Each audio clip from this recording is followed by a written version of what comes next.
Could you pull off Zangief's Spinning Piledriver without snapping your neck? That move is so insane it feels like a joke. The guy spins around with 220 pounds of human weight in midair and slams his opponent headfirst into the ground. But what if someone tried that for real? Today, we're putting Zangief's most outrageous moves to the test against reality. Physics, biology, pro wrestling. Nothing's off the table. Hit that like button, subscribe, and let's see if you'd survive fighting like Zangief in real life.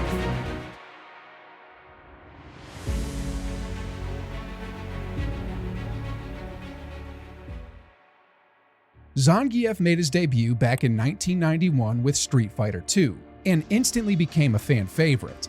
While other characters throw fireballs or fly across the screen, Zangief is pure brute force. He gets in close, grabs you, and slams you into the ground like a Russian grizzly bear. Literally, in the game's lore, he trains by wrestling bears in Siberia.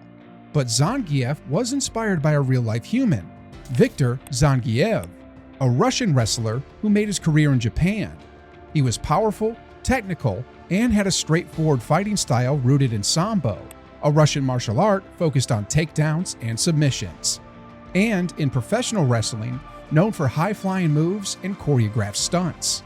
Zangief is a fighter who doesn't rely on magic powers. His strength comes from pure muscle. He's heavy, slow, but deadly up close. The game designers cranked up his proportions to the extreme.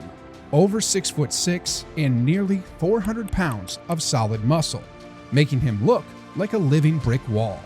His physique is designed to convey weight and brutality, like a mix between an Olympic weightlifter and a tank.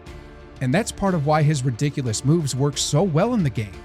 But if we strip away the graphics and put his moveset into real life, what actually holds up?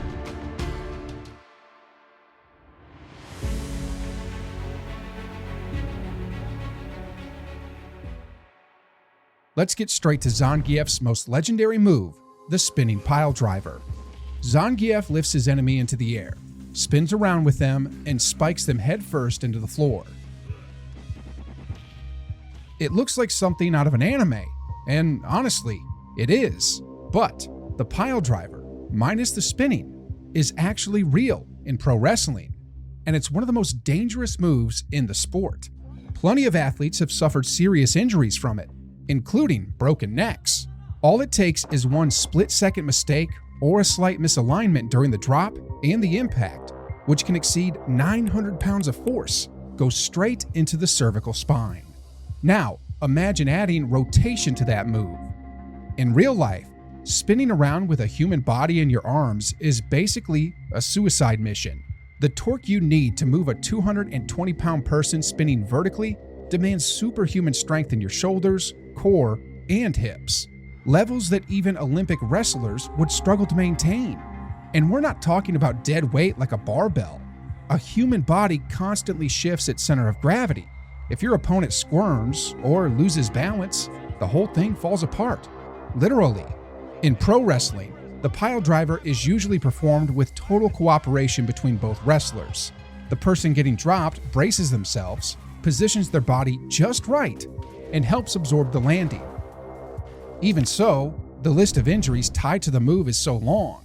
Now imagine trying to pull that off against an opponent who's resisting. Zangief's Spinning Piledriver ignores all that. Height, rapid rotation, total body inversion, and a vertical slam.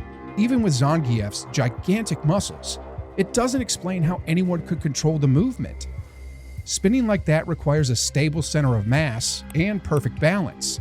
You'd need a core stronger than an Olympic gymnast, and shoulders tougher than those of a shot-put champion.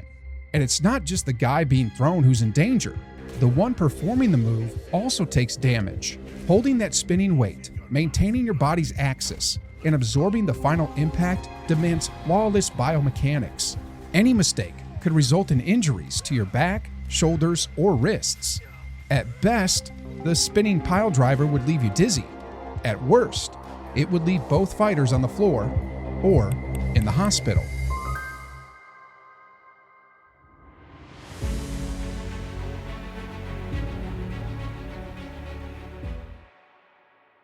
Now let's talk about the Bolshoi Russian Suplex, one of Zangief's flashiest and surprisingly most plausible moves, up to a point. This move is inspired by the classic suplex found in wrestling, sambo, judo, and Olympic wrestling. The concept is simple. Grab your opponent from behind, lift them, and throw them backward. In practice, it takes explosive leg power, perfect balance, and impeccable technique. Of course, Zangief takes everything to the extreme. He launches his opponent in a giant arc as if he's tossing a 220-pound sack of potatoes clear over his head. But how realistic is that? First off, lifting a person off the ground demands leg power comparable to that of an Olympic weightlifter. You've got to drive through your legs, stabilize your core, and maintain a solid grip the whole time. That grip strength, by the way, can exceed 135 pounds of force at the elite level, like hanging onto a motorcycle with just your hands. In pro wrestling, this kind of suplex is executed with the opponent's full cooperation. They jump with you, twist their body, and help land safely. Without that cooperation, you're basically trying to throw a fully resisting human. That throws off your balance and skyrockets the risk of injury. Even Fedor Emelianenko, a legend in sambo, wouldn't be able to hurl someone like that against their will with Zangief-level perfection. There's also the problem of impact. A poorly executed suplex can cause neck bruises, spinal dislocations, and even internal injuries. Even when everything goes right, both fighters feel the shock. The Bolshoi Suplex looks amazing in the game because it ignores friction, real weight, human resistance, and the limits of anatomy. In real life, you'd need superhuman strength, perfect control, and a very, very cooperative partner.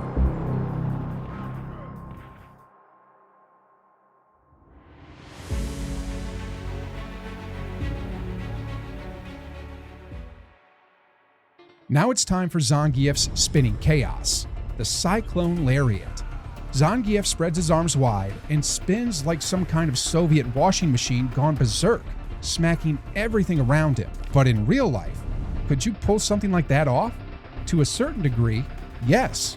You can spin with your arms extended, like ballet dancers or figure skaters, but they train for years to do it without falling over or throwing up. Seriously, when you spin too fast, the fluid in your inner ear, part of your vestibular system, keeps moving even after your body stops. That sends mixed signals to your brain and leaves you completely disoriented. In practical terms, you collapse or become a sitting duck for a counterattack. Plus, spinning with your arms extended increases your rotation radius, meaning your muscles have to work way harder to keep you upright. All that tension goes straight into your shoulders, obliques, and legs. And the faster you spin, the more unstable it gets. Some martial arts use spinning moves, like spinning back fists or spinning kicks, but those are short, fast, precise strikes that last less than a second. Zangief's Cyclone Lariat, on the other hand, goes on for several seconds and hits multiple opponents. That's not just unrealistic, it's dangerous. In real life, spinning wildly for that long would be tactical suicide. You'd lose your balance, your vision, your breath, and leave yourself wide open for a clean hit.